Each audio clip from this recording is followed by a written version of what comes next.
Alors dans cette vidéo, je vais te faire une introduction au système énergétique, ce qui te permettra de plus facilement interpréter les résultats de ton test de performance. Alors, pour t'expliquer brièvement, en fait, les systèmes énergétiques, c'est simplement les systèmes dans ton corps qui permettent de transformer certaines ressources en puissance qui va te permettre de courir ou de faire du vélo ou de nager, en bref, de générer une certaine puissance qui sera utilisée dans ton sport pour avancer. Alors, première chose qu'on va voir, c'est donc, comme je viens de te le dire, un système énergétique. Le but du système énergétique, ça va être de créer de la puissance. On peut calculer sous forme de watts, par exemple avec un capteur de puissance sur un vélo, mais qui peut aussi être calculé sous forme de vitesse ou d'allure en course à pied notamment.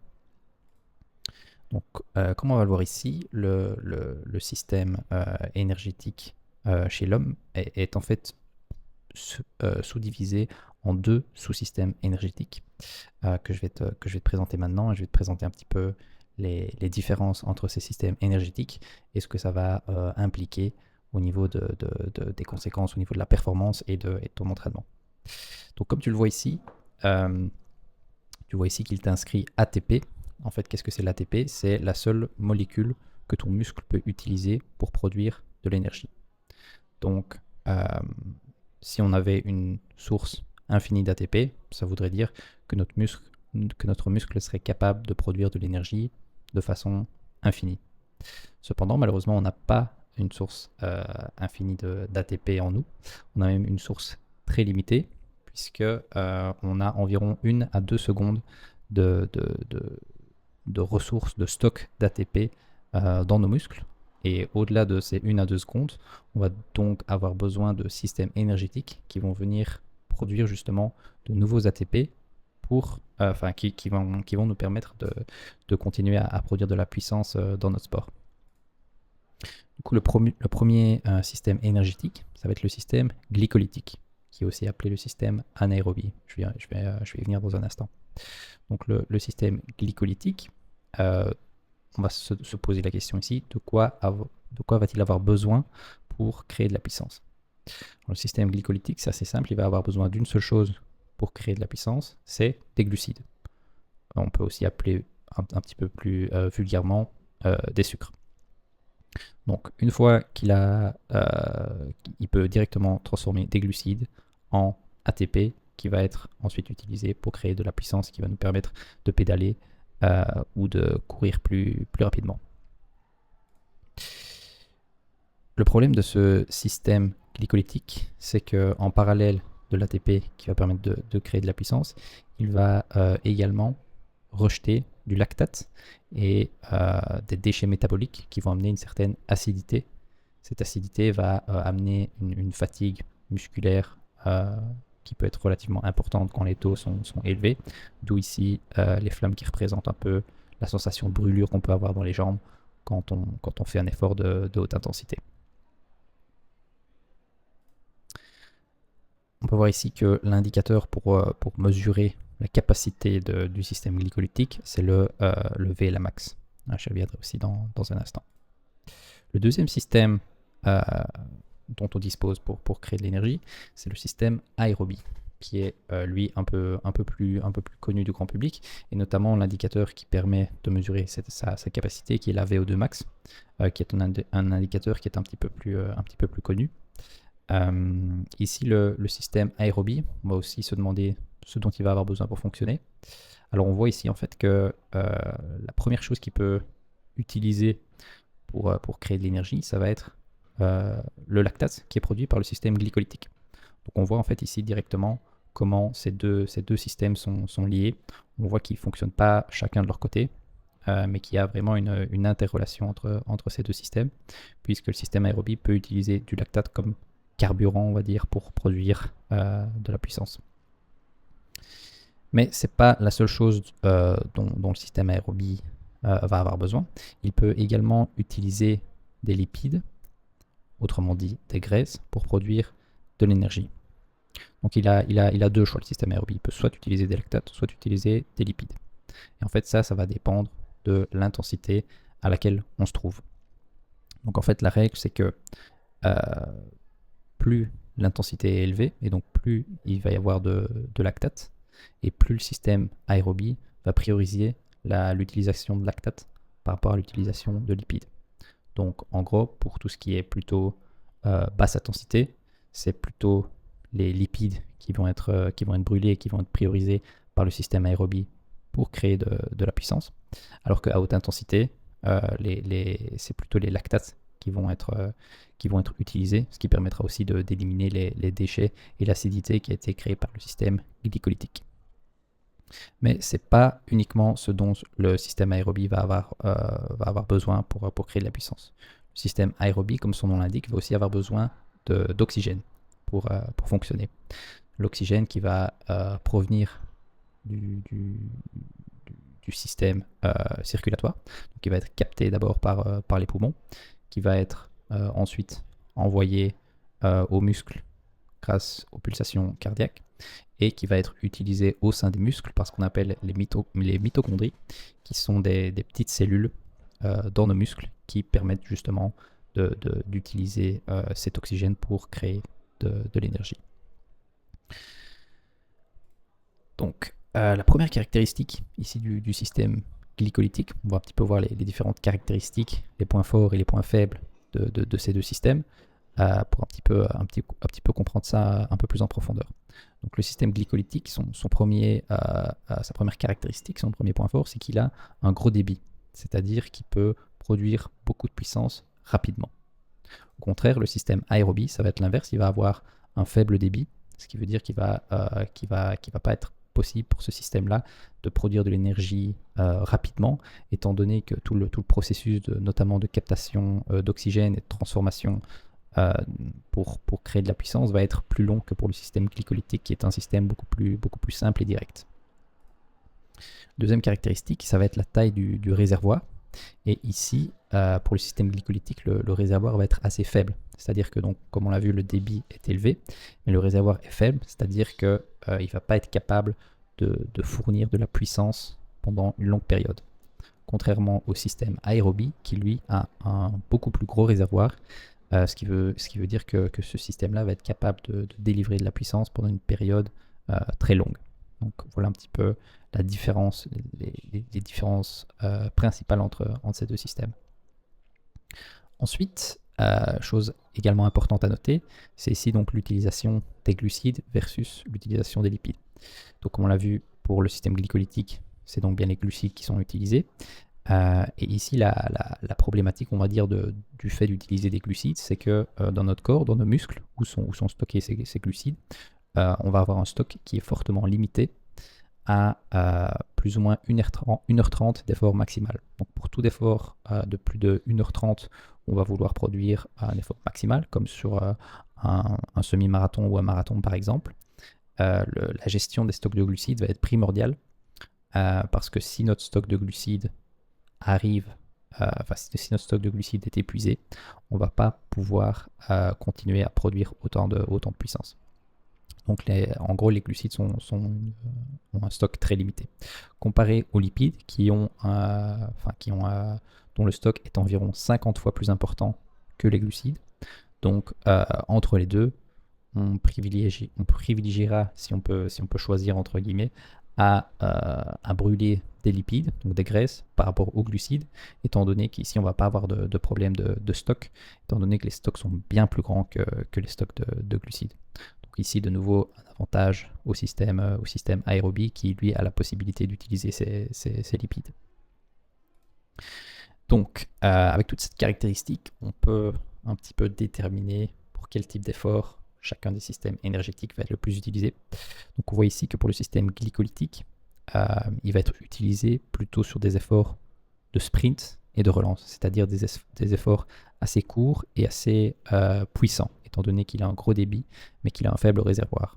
Au contraire, le système aérobie, lui, va être plutôt utilisé sur des efforts plutôt d'endurance, donc de plusieurs minutes et au-delà.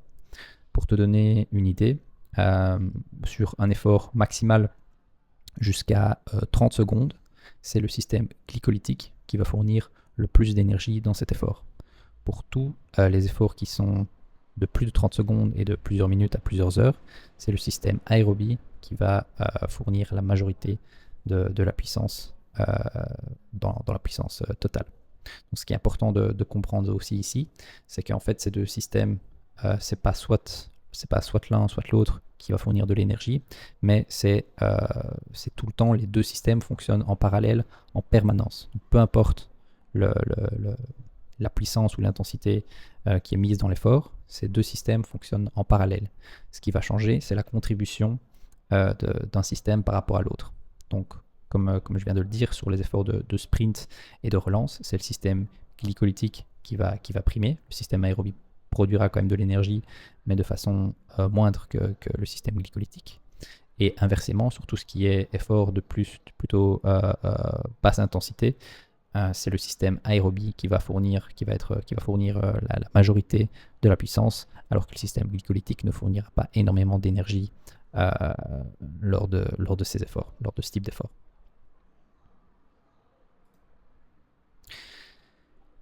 Alors, au niveau du seuil anaérobie, on va un petit peu ici décortiquer ce qu'est le seuil anaérobie, qu'on peut également appeler le seuil 2, qui est en fait l'indicateur de performance qui est le plus corrélé à la performance en endurance. Donc c'est un indicateur qui est très important pour tout type d'effort de plus de 5 minutes.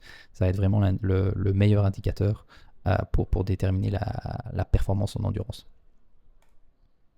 Au niveau de la définition, qu'est-ce que c'est le seuil anaérobie? C'est en fait l'intensité maximale à laquelle le corps est capable de recycler tout le lactate qui a été produit par le système glycolytique, comme on l'a vu dans la slide précédente. Donc, ce qui veut dire que en dessous de ce seuil, on est en contrôle, le corps est en équilibre, il est dans la capacité d'utiliser tout le lactate qui a été produit. Une fois qu'on est au-dessus, en termes d'intensité, qu'on est au-dessus de ce seuil de anaérobie, le corps va commencer à accumuler du lactate et des déchets métaboliques, ce qui signifie qu'on va avoir une acidité importante dans le muscle qui va amener à une fatigue relativement rapide en fonction de la puissance qui est mise par le coureur ou le cycliste. Donc on parle ici d'une fatigue ou d'un effort qu'on va pouvoir tenir de quelques secondes à maximum 60 minutes. Pourquoi 60 minutes?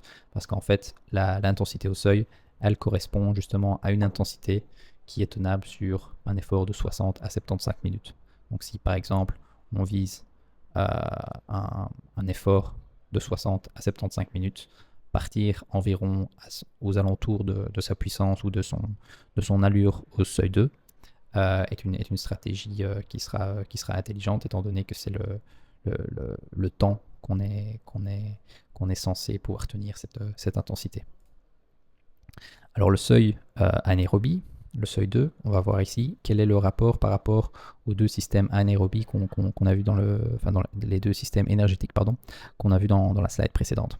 Donc la première chose, c'est que le VO2 max, c'est-à-dire la capacité du système aérobie, plus il est haut, donc plus on a un système aérobie qui est développé, et plus le seuil 2 va être haut également, puisque on va être capable de produire plus d'énergie et d'utiliser plus de lactate produit par le système glycolytique.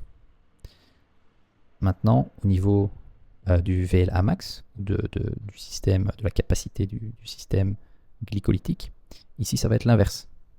Donc plus il est bas, plus le système glycolytique est bas, et plus le seuil 2 est haut. Ici une petite erreur, c'est le seuil 2 est haut. Donc en fait, ça signifie que pour le système aérobie, on va vouloir un système aérobie élevé si on veut avoir une endurance élevée, alors que pour le VLA max, c'est l'inverse. On va vouloir ne pas avoir un système glycolytique qui est trop développé, car ça va créer plus de lactate, et donc notre seuil anaérobie, notre seuil 2 va être plus bas si on a un système glycolytique important. Donc ici on va un petit peu représenter ça avec quelques chiffres. Donc ici, comme je viens de le dire, on a le système glycolytique représenté par le VLA max et le système aérobie représenté par le VO2 max, et on voit que plus le VLA max est important, plus le seuil 2 est bas, Alors qu'ici, c'est l'inverse. Plus le VO2 max est important, plus le seuil 2 est important. Et ici, on voit ça sous forme chiffrée au niveau de la puissance. Donc ici, c'est pour une VO2 max donnée, on a l'influence d'un changement de VLA max sur son seuil 2. Donc ça veut dire ici que pour quelqu'un qui a une certaine VO2 max, on va ici par exemple dire que la VO2 max elle est de 60. Si la VLA max est de 0,9, le seuil 2 sera de 270 watts. Alors que s'il a plutôt un système anaérobie plus faible, c'est-à-dire de 0,6, ça va monter jusqu'à 304 watts. Et si le système anaérobie est à 0,3, donc encore plus faible, le seuil 2 va monter jusqu'à 348 watts. Donc on voit qu'on a une énorme différence de puissance au seuil qui est influencée directement par le VLA max.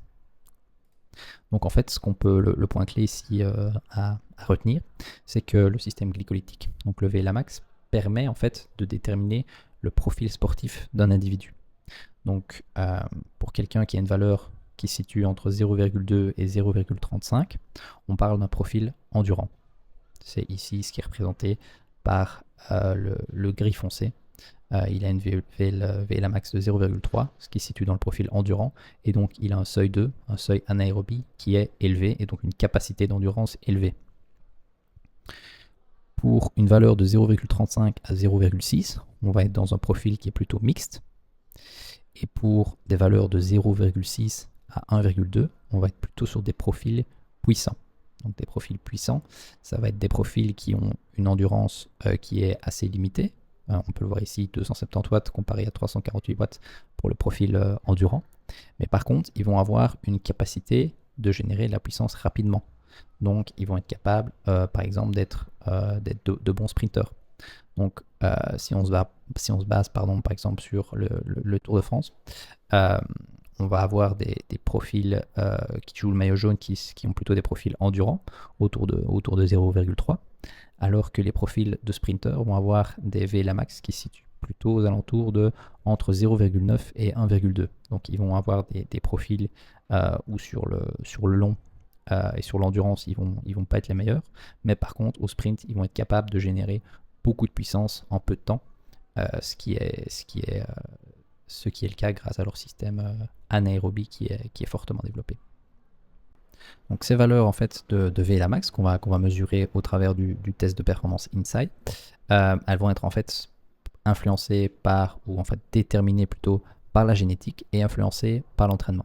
C'est-à-dire que de base, on a tous musculairement une génétique qui va nous amener à être plutôt soit endurant, mixte ou puissant, mais l'entraînement et le type d'entraînement qu'on va réaliser va influencer fortement ce chiffre et va permettre de passer d'un profil soit de plus endurant à plus puissant en fonction du type d'entraînement qu'on fait. Si on fait des entraînements plutôt type puissance, sprint, musculation, etc. Alors qu'en faisant des entraînements un peu plus ciblés sur le seuil et en amenant d'autres changements dans son entraînement, on va plutôt pouvoir passer d'un profil puissant à un profil plus endurant. Donc il faut aussi savoir que si on a un profil qui se trouve plutôt dans les extrêmes, soit plutôt endurant, soit plutôt puissant, ça va être compliqué, on va dire, de se retrouver dans le profil opposé.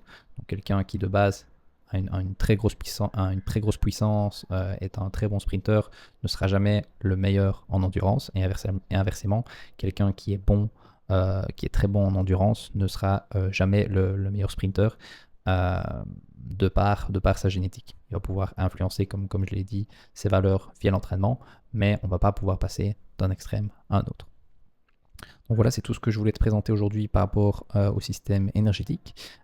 J'espère que ça t'aidera à mieux comprendre ton test de performance. Si tu as des questions, n'hésite pas à me les envoyer et je me ferai un plaisir d'y répondre.